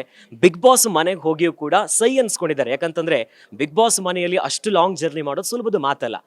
ಆದ್ರೆ ಚೈತ್ರ ಕುಂದಾಪುರ ಮೇಲೆ ಯಾವಾಗ್ಲೂ ಒಂದು ಮಾತು ಕೇಳುತ್ತೆ. ಚೈತ್ರ ಕುಂದಾಪುರ ಅವರು ದುಡ್ಡನ್ನ ನುಂಗು ಬಿಟ್ರಂತೆ. ಒಂದು ಪ್ರಕರಣದಲ್ಲಿ ಚೈತ್ರ ಕುಂದಾಪುರ ಅವರು ಏನೋ ಗೋಲ್ಮಾಲ್ ಮಾಡಿಬಿಟ್ರು ಅನ್ನೋ ಮಾತುಗಳು ಯಾವಾಗ್ಲೂ ಕೇಳುತ್ತೆ. ಈ ಒಂದು ವಿಚಾರಕ್ಕೆ ಗ್ಯಾರಂಟಿ ನ್ಯೂಸ್ ಮೂಲಕ ಜನರಿಗೆ ನೀವೇನ್ ಹೇಳ್ತೀರಾ? ಚೈತ್ರ ದುಡ್ಡು ನುಂಗಿದ್ ಹೌದಾ? ಮೋಸ ಮಾಡಿದ್ದು ಹೌದಾ? ಕೋರ್ಟ್ ಹೋಗಿದ್ ಏನ್ ಪ್ರಕರಣ ಅದು? ಪ್ರಕರಣ ಕೋರ್ಟ್ನಲ್ಲಿರೋ ಕಾರಣಕ್ಕೆ ಕಾನೂನಾತ್ಮಕವಾಗಿ ಒಂದಷ್ಟು ಅಡೆತಡೆಗಳಿದೆ ಅದರ ಬಗ್ಗೆ ಮಾತನಾಡೋದಕ್ಕೆ. ಆದರೆ ಯಾರ ಮೇಲೆ ಆರೋಪ ಬರಲಿಲ್ಲ. ಭಗವಾನ್ ಶ್ರೀಕೃಷ್ಣನ ಮೇಲೆ ಶಮಂತಕ ಮಣಿ ಕದ್ದ ಆರೋಪ ಬಂದಿತ್ತು. ಕೃಷ್ಣನೂ ಹೋರಾಡಿದ್ದ. ಜಾಂಬವಂತನಂತ ಕರಡಿಯ ಜೊತೆ ಭಗವಾನ್ ಶ್ರೀಕೃಷ್ಣ ಹೋರಾಟ ಮಾಡಿ ತನ್ನ ಮೇಲಿದ್ದ ಏನು ಶಮಂತಕ ಮಣಿ ಕದ್ದ ಆರೋಪವನ್ನು ನಿವಾರಿಸ್ಕೊಳ್ಬೇಕಾದ ಪರಿಸ್ಥಿತಿ ಬಂದಿದೆ ಅನ್ನೋದಾದರೆ ದೇವರಿಗೆ ಅಂತ ಆರೋಪ ಬಂದಿದೆ. ನನ್ನಂಥ ಹುಲುಮಾನವರು ಯಾವ ಲೆಕ್ಕ? ಆದರೆ ಆರೋಪಗಳನ್ನು ಗೆದ್ದು ಬರುವ ಶಕ್ತಿ ಆ ಭಗವಂತ ಕೊಟ್ಟಿದ್ದಾನೆ. ಆರೋಪಗಳ ವಿರುದ್ಧ ಹೋರಾಟ ಮಾಡ್ತಾ ಇದ್ದೀನಿ. ನನಗೆ ಭರವಸೆ ಇದೆ ಭಗವಂತ ಆ ಹೋರಾಟದ ಜೊತೆಗೆ ನಿಲ್ತಾನೆ ಅಂತ. ನಾನು ಯಾವಾಗಲೂ ಕೇಳ್ತಿದ್ದೆ, ಈ ಆರೋಪ ಬಂದಾಗಲೂ ಹೇಳಿದ್ದೆ, ನನ್ನ ವೇದಿಕೆಗಳನ್ನು, ನನ್ನ ಮಾತುಗಳನ್ನು ಕಿತ್ಕೊಳ್ಬೇಕು ಅನ್ನುವ ಕಾರಣಕ್ಕೆ ಇಂಥದ್ದೊಂದು ಆರೋಪ ಮಾಡಲಾಗಿದೆ. ಭಗವಂತ ಅನ್ನೋನಿದ್ರೆ ನನ್ನ ಮಾತು ಮತ್ತಷ್ಟು ಗಟ್ಟಿ ಆಗುವ ಹಾಗೆ ಮತ್ತಷ್ಟು ದೊಡ್ಡ ವೇದಿಕೆಗಳನ್ನು ನನಗೆ ಭಗವಂತ ಕೊಡ್ತಾನೆ ಅಂತ ನಾನು ಅವತ್ತೇ ಹೇಳಿದ್ದೆ. ಅವತ್ತು ಮಾಡಿದ ಚಾಲೆಂಜ್ನಲ್ಲಿ ನಾನು ಇವತ್ತು ಗೆದ್ದಿದ್ದೀನಿ. ನನಗೆ ಕಳೆದ ನವರಾತ್ರಿ ಸಂದರ್ಭ ಸಂದರ್ಭದಲ್ಲಿ ನೀವು ಮಾಡಿದ ಆರೋಪದಲ್ಲಿ ನಾನು ಒಳಗಡೆ ಹೋಗಿದ್ದೆ. ಅವತ್ತು ನಾನು ನಿರ್ಧಾರ ಮಾಡಿದ್ದೆ, ಮಾಡದ ತಪ್ಪಿಗೆ ನಾನು ಈ ಶಿಕ್ಷೆ ಅನುಭವಿಸ್ತಿದ್ದೇನೆ ಅನ್ನೋದಾದ್ರೆ ಯಾವ ದುರುದ್ದೇಶ ಇಟ್ಕೊಂಡು ಈ ರೀತಿ ಆರೋಪ ನನ್ನ ಮೇಲೆ ಹಾಕಿದ್ದಾರೆ ಅವ್ರುಗಳಿಗೆ ಉತ್ತರ ಕೊಡುವಾಗ ಭಗವಂತ ನನಗೆ ಖಂಡಿತವಾಗ್ಲೂ ಉತ್ತರ ಕೊಡ್ತಾನೆ. ಈ ವರ್ಷ ನಾನು ನವರಾತ್ರಿಗೆ ಇಲ್ಲಿದ್ದೀನಿ, ಮುಂದಿನ ವರ್ಷ ಮತ್ತೆ ನಾನು ಮಾತಾಡೋ ವೇದಿಕೆಯಲ್ಲಿ ಇರಬೇಕು ಅಂತ ಆ ತಾಯಿ ಹತ್ರ ನಾನು ಪ್ರಾರ್ಥನೆ ಮಾಡಿದ್ದೆ. ಭಾರತದ ನ್ಯಾಯಾಲಯದಲ್ಲಿ ಸ್ವಲ್ಪ ತಡ ಆಗಬಹುದು ನ್ಯಾಯ ಸಿಗೋದು, ಆದ್ರೆ ಭಗವಂತನ ನ್ಯಾಯಾಲಯದಲ್ಲಿ ಖಂಡಿತ ತಡ ಆಗೋದಿಲ್ಲ. ಮುಂದಿನ ವರ್ಷ ನವರಾತ್ರಿ ಕಟ್ ಮಾಡಿದ್ರೆ ನಾನು ನೇರವಾಗಿ ಬಿಗ್ ಬಾಸ್ ಮನೆ ಒಳಗಡೆ ಇದ್ದೆ, ನವರಾತ್ರಿನಲ್ಲಿ ಆಚರಿಸ್ತಾ ಇದ್ದೆ. ಭಗವಂತನ ನ್ಯಾಯಾಲಯದಲ್ಲಿ ನನ್ನ ನ್ಯಾಯ ಸಿಕ್ಕಿದೆ, ನಾನು ಆರೋಪ ಮುಕ್ತಳಾಗಿದ್ದೀನಿ ಭಗವಂತನ ನ್ಯಾಯಾಲಯದಲ್ಲಿ. ದೇಶದ ಕಾನೂನು ಅಂತ ಬಂದಾಗ 140 ಕೋಟಿ ಜನ ಇರೋ ಬಹಳ ದೊಡ್ಡ ದೇಶ. ಇಲ್ಲಿ ಒಂದ್ಸಲ ಕೇಸ್ ಹಾಕಿದ್ರೆ ಅದಕ್ಕೆ ವರ್ಷಾನುಗಟ್ಲೆ ಫೈಟ್ ಮಾಡಲೇಬೇಕಾಗುತ್ತೆ. ಅದ್ರ ಭರವಸೆ ಇದೆ. ಬಾಬಾ ಸಾಹೇಬ್ ಅಂಬೇಡ್ಕರ್ ಬರೆದಿರೋ ಸಂವಿಧಾನದಲ್ಲಿ justice can be delayed but not denied ಅನ್ನೋದ್ರ ಮೇಲೆ ನಂಗೆ ತುಂಬ ನಂಬಿಕೆ ಇದೆ. ತಡ ಆದರೂ ನಂಗೆ ಖಂಡಿತ ನ್ಯಾಯ ಸಿಕ್ಕೇ ಸಿಗುತ್ತೆ. ಆರೋಪ ಮುಕ್ತಳ ಖಂಡಿತವಾಗ್ಲೂ ನಾನು ಬಂದೇ ಬರ್ತೀನಿ. ಸೊ ಇಷ್ಟೊತ್ತು ನಾವೆಲ್ಲ ಸಿನಿಮಾದ ಬಗ್ಗೆ ಮಾತಾಡಿದ್ವಿ, ಎಲ್ಲ ಕೇಳಿದ್ವಿ. ಅಂಡ್ ಹಾಗೆ ಚೈತ್ರ ಕುಂದಾಪುರ ಅವ್ರ ಮಾತು ಗೊತ್ತು. ಆದ್ರೆ ಚೈತ್ರ ಕುಂದಾಪುರ ಅವರು ಕೆಲವೊಂದು ಖಾಸಗಿ ಮಾಧ್ಯಮದಲ್ಲಿ ಆಂಕರ್ ಆಗಿಯೂ ಕೂಡ ನೀವು ಪತ್ರಕರ್ತೆಯಾಗಿ ಕೆಲಸ ಮಾಡಿದ್ದೀರಾ. ಆದ್ರೆ ಯಾಕೆ ಚೈತ್ರ ಅವರು ಮೇನ್ ಸ್ಟ್ರೀಮ್ ಮೀಡಿಯಾಕ್ಕೆ ಬಂದಿಲ್ಲ? ಚೈತ್ರ ಅವರು ಪ್ರತಿಯೊಂದು ವಿಚಾರದ ಬಗ್ಗೆ ಧ್ವನಿ ಎತ್ತುತ್ತಾರೆ, ಹೌದು. ಆದ್ರೆ ಯಾಕೆ ಮೇನ್ ಸ್ಟ್ರೀಮ್ ಮೀಡಿಯಾಕ್ಕೆ ಚೈತ್ರ ಅವ್ರು ಬಂದಿಲ್ಲ? ಬಹುಶಃ ಅದೇ ನನ್ನ ಜೀವನದ ಬಹಳ ದೊಡ್ಡ ಗುರಿ ಇದ್ದಿದ್ದೆ ನಾನು ಪತ್ರಕರ್ತೆ ಆಗಬೇಕು ಅಂತ. ತುಂಬ ಚಿಕ್ಕ ವಯಸ್ಸಿಂದ ಆಸೆ ಪಟ್ಟು ನ್ಯೂಸ್ ಆ್ಯಂಕರ್ ಆಗಬೇಕು ಅಂತ ಕನಸು ಕಟ್ಟು ನಾನು 5 ವರ್ಷ ಜರ್ನಲಿಸಮ್ ಓದಿದ್ದು. ಜರ್ನಲಿಸಮ್ ಮಾಡಿದ ತಕ್ಷಣಕ್ಕೆ ರಾಜಮಟ್ಟ ಸುದ್ದಿವಾಹಿನಿಯಲ್ಲೇ ಇಂಟರ್ನ್ಶಿಪ್ ಮುಗಿಸ್ತೀನಿ. ಉದಯವಾಣಿ ಅಂತ ದೊಡ್ಡ ಪತ್ರಿಕೆಯಲ್ಲಿ ಸಬ್ ಎಡಿಟರ್ ಆಗಿ, one of the youngest sub editor ಆಗಿದ್ದೆ ನಾನು. ಸುದಿನಾನು ಎಡಿಷನ್ ಬರುವಾಗ ಸಬ್ ಎಡಿಟರ್ ಆಗಿ ಕೆಲಸ ಮಾಡ್ತೀನಿ. ಮುಕ್ತ ಅಂತ ಒಂದು ಚಾನೆಲ್ ಸ್ಟಾರ್ಟ್ ಮಾಡುವಾಗ ಚಾನೆಲ್ನ ಬಿಲ್ಡಿಂಗ್ ಸ್ಟೇಜ್ನಲ್ಲೇ ನಾನು ನಿಂತ್ಕೊಳ್ತೀನಿ. ಅದಾದ್ಮೇಲೆ ಸ್ಪಂದನ ಅಂತ ಒಂದು ನ್ಯೂಸ್ ಚಾನೆಲ್ ನಮ್ಮ ಕರಾವಳಿ ಭಾಗದಲ್ಲಿ ಇದ್ದಿದ್ದು, ಅಲ್ಲೂ ಕೂಡ ನ್ಯೂಸ್ ಆ್ಯಂಕರ್ ಆಗಿ ನ್ಯೂಸ್ ಡೆಸ್ಕ್ ಹೆಡ್ ಆಗಿ ನಾನು ಕೆಲಸ ಮಾಡಿದ್ದೆ. ಒಂದು ಘಟನೆ ನಡೆಯುತ್ತೆ, ಪರೇಶ್ಮೇಸ್ತಾ ಪ್ರಕರಣ ಬಹುತೇಕ ಗೊತ್ತಿರಬಹುದು, 2017-18ರಲ್ಲಿ ಅನ್ಕೊಳ್ತೀನಿ. ಆ ಸಂದರ್ಭದಲ್ಲಿ ಒಂದು ನ್ಯೂಸ್ ಕವರೇಜ್ ಮಾಡುವಾಗ ಆ ಸುದ್ದಿಯನ್ನು ನಾನು ಬಿತ್ತರ ಮಾಡುವಾಗ ಆನ್ ಏರ್ನಲ್ಲೇ ಆ ಸುದ್ದಿಯನ್ನು ನಿಲ್ಲಿಸ್ಬೇಕಾಗಿ ಬರುತ್ತೆ. ಆ ಪರೇಶ್ಮೇಸ್ತಾ ಪ್ರಕರಣದ ಬಗ್ಗೆ ನೀಟಾಗಿ ಒಂದು ಇನ್ವೆಸ್ಟಿಗೇಟಿವ್ ರಿಪೋರ್ಟ್ ಮಾಡಿದ್ವಿ. ಅದರ ನ್ಯೂಸ್ ಆ್ಯಂಕರ್ ಆಗಿ ನಾನು ಆಗಿದ್ದ ಶಾಸಕರನ್ನ ಡಿಬೇಟಲ್ಲಿ ಕೂತ್ಕೊಂಡಿದ್ದಾಗ ಒಂದು ಸ್ವಲ್ಪ ಕ್ಲಾಸ್ ತಗೊಳ್ತೀನಿ. ಆ ಟೈಮಲ್ಲಿ ಆ ಡಿಬೇಟ್ನ ಅರ್ಧಕ್ಕೆ ನಾನು ನಿಲ್ಲಿಸ್ಬೇಕಾದ ಸಂದರ್ಭ ಬಂದಾಗ ಅವತ್ತು ಮೈಕು ಕೊಟ್ಟು ಬಿಚ್ಚಿಟ್ಟು ಸ್ಟುಡಿಯೋದಿಂದ ಹೊರಗಡೆ ಬರ್ತೇನೆ. ಹೊರಗಡೆ ಬಂದು ನೆಕ್ಸ್ಟ್ ಡೇ ಬೆಳಗ್ಗೆ ಅದೇ ಪರೇಶ್ಮೇಸ್ತಾ ಸಾವಿಗೆ ಹೋರಾಟಕ್ಕೆ ಇಳಿತೀನಿ. ಅವತ್ತು ತಹಶೀಲ್ದಾರ್ ಕಚೇರಿನಲ್ಲಿ ಸಾವಿರಾರು ಜನ ಹೆಣ್ಣುಮಕ್ಕಳನ್ನು ಸೇರಿಸಿ ಪ್ರತಿಭಟನೆಗೆ ಇಳಿಯುವಂಥ ಸಂದರ್ಭ ಬರುತ್ತೆ. ಎಲ್ಲೋ ಒಂದು ಕಡೆ ಆ ಟ್ರಾನ್ಸಿಷನ್ಸ್ ಏನಿದೆ ನನ್ನ ಬದುಕಿನಲ್ಲಿ, ಆ ಸುದ್ದಿಯ ಸ್ಟುಡಿಯೋದಿಂದ ಈಚೆಗೆ ಬಂದು ಮೈಕ್ ಕೋಟಿಗೆ ಹಾಕ್ಕೊಳ್ತಿದ್ದೆ, ಕೊನೆಗೆ ಕೈಯಲ್ಲಿ ಹಿಡ್ಕೊಂಡು ಮಾತಾಡುವ ಇದಕ್ಕೆ ಬಂದೆ. ಆ ಕ್ಷೇತ್ರಕ್ಕೆ ಕ್ಷೇತ್ರ ನನ್ನನ್ನು ಆಯ್ಕೆ ಮಾಡ್ಕೊಳ್ತು ಅಂತ ಅನ್ಸುತ್ತೆ. ಆಮೇಲೆ ಯಾವತ್ತೂ ಸಮಯ ಸಿಗಲಿಲ್ಲ, ಮತ್ತೆ ತಿರುಗಿ ಮಾಧ್ಯಮಕ್ಕೆ ಹೋಗೋವಂಥ ಅವಕಾಶ ಆಗಲಿ ಸಮಯ ಆಗಲಿ ಸಿಗಲಿಲ್ಲ. ಒಂದಲ್ಲ ಒಂದು ಜವಾಬ್ದಾರಿಗಳು ಹೆಚ್ಚುತ್ತಾನೆ ಹೋಯಿತು. ಗೊತ್ತಿಲ್ಲ, ಭಗವಂತನಿಗೆ ಇಷ್ಟೇ ನಿನ್ನ ಕನಸಿನಲ್ಲಿ ನಿನಗೆ ಅಂತ ನಿನ್ನ ಪಾಲಿಗೆ ಇಷ್ಟೇ ಮಾಧ್ಯಮದ ಪ್ರಪಂಚ ಅಂತ ಇತ್ತು ಅನ್ಸುತ್ತೆ.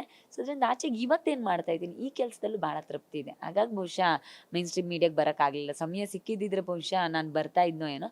ಆ ಥರದ ಅವಕಾಶಗಳು ಹಿಂದೆ ತುಂಬ ಬಂದಿದ್ದಿದೆ. ಆದರೆ ಅದಾದ ನಂತರ ಬೇರೆ ಬೇರೆ ಜವಾಬ್ದಾರಿಗಳು, ಬೇರೆ ಬೇರೆ ಕಾಂಟ್ರವರ್ಸಿಗಳಾದ್ರಿಂದ ಮತ್ತೆ ಈ ಕಡೆ ಬರೋದಕ್ಕೆ ಸಾಧ್ಯನೇ ಆಗಲಿಲ್ಲ. ಎಸ್, ಹಾಗೆ ಚೈತ್ರ ಅವರು ಯಾವಾಗಲೂ ಮಾತಾಡ್ತಾರೆ, ಜಗಳ ಮಾಡೋಕ್ಕೂ ಸಹಿ ಇದ್ದಾರೆ, ಏನೇ ಆದರೂ ಕೂಡ ಧ್ವನಿ ಎತ್ತುತ್ತಾರೆ. ಚೈತ್ರ ಅಂತಂದ್ರೆ ಖಡಕ್ ಅನ್ನೋ ಮಾತಿದೆ. ಆದ್ರೆ ಚೈತ್ರ ಅವರು ಬೇಜಾರಾದಾಗ, ನೋವಾದಾಗ ಯಾರ ಹತ್ರ ಹೋಗ್ತಾರೆ? ಚೈತ್ರ ತಮ್ಮ ನೋವನ್ನ ಯಾರ ಹತ್ರ ತೋಡ್ಕೊಂತಾರೆ? ನಾನು ಬೇಜಾರೇ ಆಗಲಿ ಖುಷಿನೇ ಆಗಲಿ ನಾನು ಹೋಗೋದು ಆ ಜಗನ್ಮಾತೆ ಹತ್ರ ಮಾತ್ರ. ಆ ತಾಯಿ ಎದುರು ಕೂತ್ಕೊಳ್ತೀನಿ. ಬೇಜಾರಾದ್ರೂ ಅವಳೆದ್ರೆ ಕಣ್ಣೀರು ಹಾಕ್ತೀನಿ, ಖುಷಿ ಆದ್ರೂ ಅವಳೆದ್ರೇನೆ ನಗಾಡ್ತಾ ಮಾತಾಡ್ತೀನಿ. ನಂಗೆ ಭಗವಂತನ ಹತ್ರ ಹೋಗೋದು ಬಿಟ್ಟು ಬೇರೆ ಯಾವ ದಾರಿನೂ ಯಾವತ್ತೂ ತೋಚಿಲ್ಲ. ಯಾಕಂದ್ರೆ ನಂಗೆ ಯಾವಾಗಲೂ ಹೇಳೋರು ನನ್ನ ಗುರುಗಳು, ಬೇಜಾರೇ ಆಗಲಿ ಗುಟ್ಟೆ ಆಗಲಿ ಖುಷಿನೇ ಆಗಲಿ ಹಂಚ್ಕೊಳ್ಳೋದಕ್ಕೂ ಯಾರೂ ಇಲ್ಲ ಅಂತ ಯೋಚನೆ ಮಾಡ್ಬಾರ್ದು. ಯಾಕಂದ್ರೆ ಮನುಷ್ಯರು ಇವತ್ತಿದ್ರು ನಾಳೆ ಹೋಗ್ಬಿಡ್ಬಹುದು, ಆದರೆ ಶಾಶ್ವತವಾಗಿರೋನು ಭಗವಂತ ಮಾತ್ರ ಅಂತ. ಹಾಗಾಗಿ ನಾನು ನಂಬುವ ಆ ಭಗವತಿ ಹತ್ರ ಹೋಗ್ತೀನಿ, ಅವಳೆದ್ರು ಕೂತ್ಕೊಳ್ತೀನಿ, ಬೇಜಾರಾದ್ರೂ ಕಣ್ಣೀರು ಹಾಕ್ತೀನಿ, ಖುಷಿ ಆದ್ರೂ ಅವಳ ಹತ್ರ ಸಂಭ್ರಮದಿಂದ ಮಾತಾಡಿ ಎದ್ದು ಬರ್ತೀನಿ. ಅವಳೊಂದೇ ನನಗೆ ದಾರಿ. ನಾವು ಹಾಗೆ ಮಾತಾಡ್ತಾ ಇದ್ವಿ.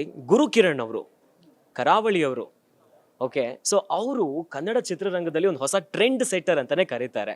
ಅವರ ಸಾಧನೆಗಳು ಇವಾಗ ಯಾವ ಲೆವೆಲಲ್ಲಿ ಇದ್ದಾರೆ, ಕುಂದಾಪುರದವ್ರು ಏನ್ ಹೇಳ್ತೀರಾ ಗುರುಕಿರಣ್ ಅವ್ರ ಬಗ್ಗೆ?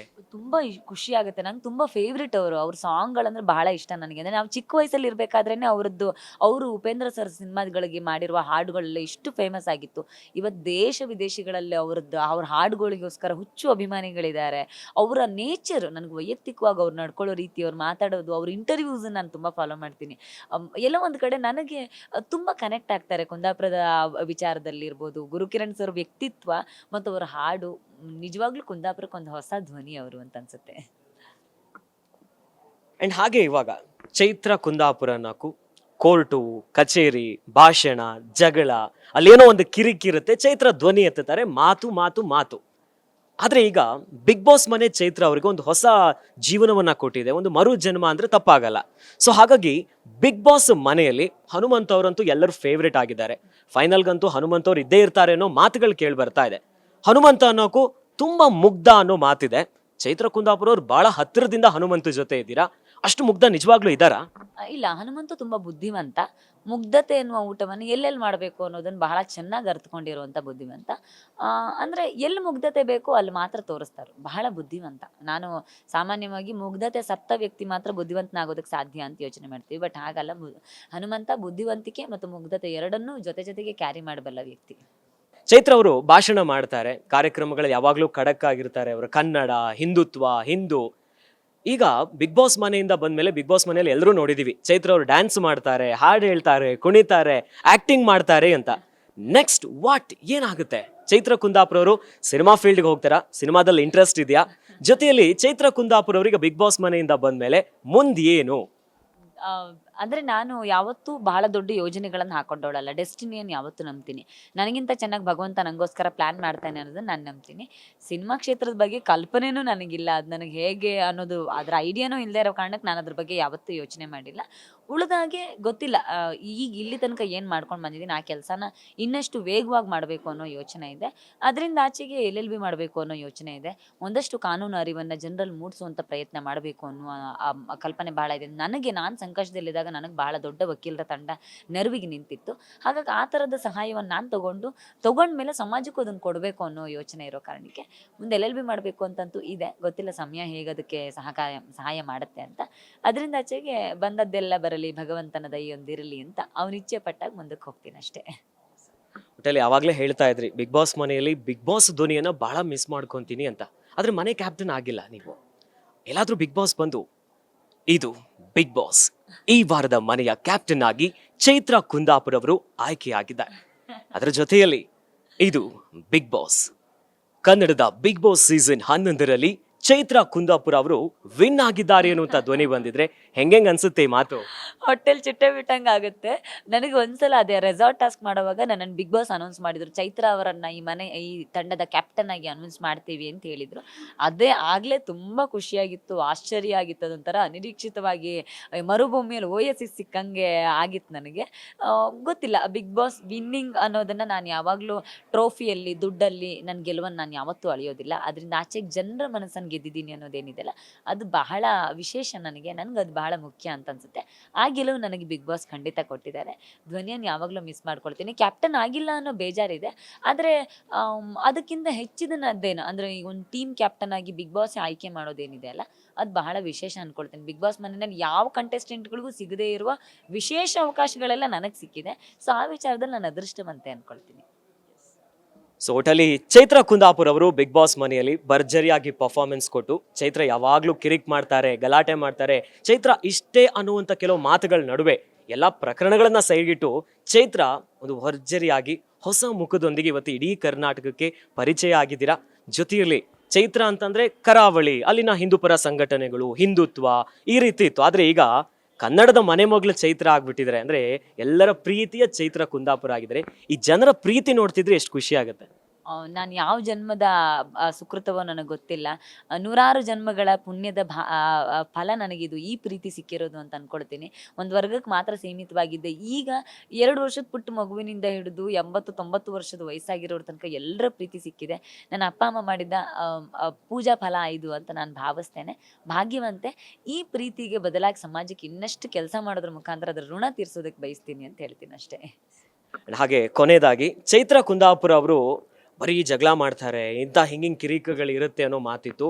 ಕುಂದಾಪುರ ಅನ್ನೋ ಹೆಸರು ಚೈತ್ರ ಕುಂದಾಪುರ ಜೊತೆ ಬರಬಾರ್ದು ಅನ್ನೋ ಮಾತುಗಳ ನಡುವೆ ಈಗ ಕುಂದಾಪುರದಲ್ಲಿ ಚೈತ್ರ ಅವರ ಬ್ಯಾನರ್ಗಳು, ಗೆದ್ದು ಬಾ ಅನ್ನುವಂಥ ಬ್ಯಾನರ್ಗಳನ್ನೆಲ್ಲ ನೋಡಿದಾಗ ಎಷ್ಟು ಖುಷಿ ಆಗುತ್ತೆ. ಖುಷಿ ಇದೆ. ಅದೇ ನಾನು ಯಾವಾಗಲೂ ಹೇಳ್ತೀನಲ್ಲ, ಸಂಕಷ್ಟ ಬಂದಾಗ ಹಿಂದೆ ಓಡಬಾರ್ದು. ಭಗವಂತ ಸಂಕಷ್ಟ ಕೊಟ್ಟ ನಂತರ ಇನ್ನೊಂದು ಖುಷಿಯನ್ನು ಕೊಡ್ತಾನೆ ಅನ್ನೋದೇನಿದೆ ಅಲ್ಲ, ಆ ಮಾತುಗಳು ನಿಜ ಅಂತ ಅನ್ಸುತ್ತೆ. ಭಗವಾನ್ ಶ್ರೀಕೃಷ್ಣ ಏನು ಭಗವದ್ಗೀತೆಯಲ್ಲಿ ಹೇಳ್ತಾನೆ, ಈ ಕ್ಷಣ ಕಳೆದು ಹೋಗುತ್ತೆ, ಅದು ಸಂಕಷ್ಟದ್ದೇ ಇರಲಿ ಸಂಭ್ರಮದ್ದೇ ಇರಲಿ. ಸೊ ಆ ಕ್ಷಣ, ಆ ಸಂಕಷ್ಟದ ಕ್ಷಣವನ್ನ ಎದುರಿಸಿದ ಕಾರಣಕ್ಕೆ ಇವತ್ತು ಈ ಸಂಭ್ರಮ ನನಗೆ ಸಿಕ್ಕಿದೆ. ಅದಕ್ಕೆ ನಾನು ಚಿರಋಣಿ ಅಂತ ಅಂತೇನೆ ಅಷ್ಟೇ. ಸೊ ಇಷ್ಟೊತ್ತು ಚೈತ್ರ ಕುಂದಾಪುರ ಅವರು ಅವರ ಬಿಗ್ ಬಾಸ್ ಮನೆಯಲ್ಲಿ ಕಳೆದಂಥ ದಿನ, ಜೊತೆಲಿ ಚೈತ್ರ ಬದುಕೇನು, ಚೈತ್ರ ಪ್ರಕರಣಗಳಿಂದ ಮೆಟ್ಟಿ ಕಾನೂನನ್ನ ಹೆಂಗೆ ನಂಬ್ಕೊಂಡು ದೇವರನ್ನ ಹೆಂಗೆ ನಂಬ್ತಾರೆ, ಇವೆಲ್ಲ ವಿಚಾರನ ನಮ್ಮ ಜೊತೆ ಹಂಚ್ಕೊಂಡಿದ್ರು. ಸೊ ಥ್ಯಾಂಕ್ ಯು ಚೈತ್ರ ಅವರೇ. ನಿಮ್ಮ ಮುಂದಿನ ಜೀವನ ಒಳ್ಳೇದಾಗಿರ್ಲಿ. ಫೈರ್ ಬ್ರ್ಯಾಂಡ್ ಚೈತ್ರ ಹೊಸ ಹೊಸ ಹೆಜ್ಜೆನ ಯಾವ ರೀತಿ ಆಗಿರ್ತಾರೆ ಕಾದ್ ನೋಡ್ಬೇಕು. ಗ್ಯಾರಂಟಿ ನ್ಯೂಸ್, ಸುದ್ದಿ ಖಚಿತ, ನ್ಯಾಯ ನಿಶ್ಚಿತ.